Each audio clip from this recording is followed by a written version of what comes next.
Så er jeg i gang med træværket til Blue Ellen. Det har været lidt svært for mig at finde ud af, hvad det er for noget træ, man bruger, og hvordan man skal behandle.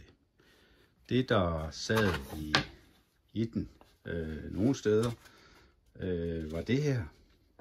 Det er selvfølgelig krydsfiner med et finerlag. Og så kan man jo så ligesom farve det eller bejse det, som man vil. Den her, den er jo sådan bejset som en mahogni. Jeg kan så godt lide teak, så jeg vil bejse det som teak. Og der er jeg så i gang med at bejse og give olie herover.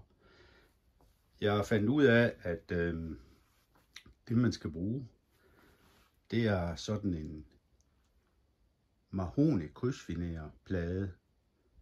Den bliver også kaldt for østenfiner. Den bliver også kaldt for ukume eller ukume plade.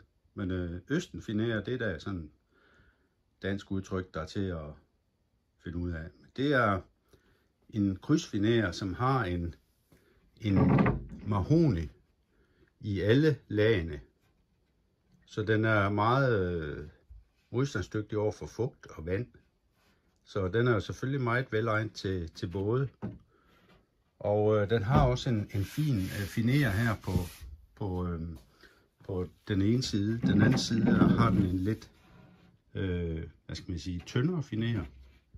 Men man kan ligesom se det her, at den finer, der er på den her side, er lidt tykkere end over på den anden side. Så den kan man jo så behandle, som man vil. Hvis jeg går lidt væk, så kan man se, at den er meget lys. Den vil jeg så give noget teak bejse til at blande op i sprit. Det har jeg så gjort med den plade, der ligger her på den, hvad skal man sige, den dårlige side. Den brugbare side har fået en bejse også i teak. Nu vil jeg så give den noget olie. Jeg var meget i tvivl om den skulle have noget lak. Og jeg lavede en prøve i går på noget lak, som jeg ikke egentlig var så tilfreds med. Det var så noget mat lak. Og det skal jo have 3 gange, og det skal mellemslibes, og det er meget omstændigt. Så har jeg lavet en test der med noget gode teak transparent træolie, terrasseolie faktisk, som jeg synes giver en meget, meget fin glans, teak glans. Den er jo yderligere god ved, at det er sådan en terrasseolie, så den har en masse fungicider, som forhindrer skimmel. Og det er jo da fint i en båd, hvor der kan blive fugtigt. Så jeg tror, at det er det, jeg går med. Jeg giver simpelthen den her plade her, som skal være en køkkenbordsplade. Den giver jeg simpelthen noget gode teakolie, transparent. Og hvis man ser på den gode olie, så er den meget mørk, så jeg tror faktisk, den har også noget bejse i sig. Jo flere lag jeg giver den, jo mørkere bliver den.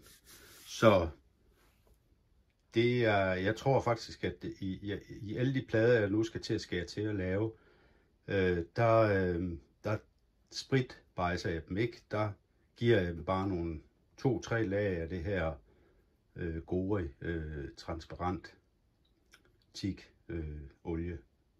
Det er absolut det nemmeste, og jeg synes, det giver et meget flot resultat. Jeg har været oppe i båden lige og holdt det op, og jeg er meget tilfreds med det resultat. Så det er den vej, jeg går. Efter mange overvejelser har jeg endelig fundet ud af, hvordan man kan renovere plader i en båd.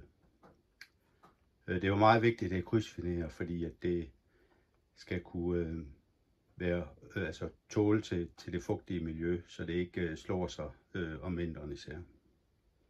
Ja. En lille tilføjelse er, at de her Okoume østenfinerplader, sådan en plade på næsten 2 kvadratmeter koster 1000 kroner. Hvis jeg skal ud og købe en krydsfiner med teakfiner toplag, så koster de i hvert fald 2000 kroner per kvadratmeter. Så der er absolut store besparelser i at købe det her såkaldte østenfiner.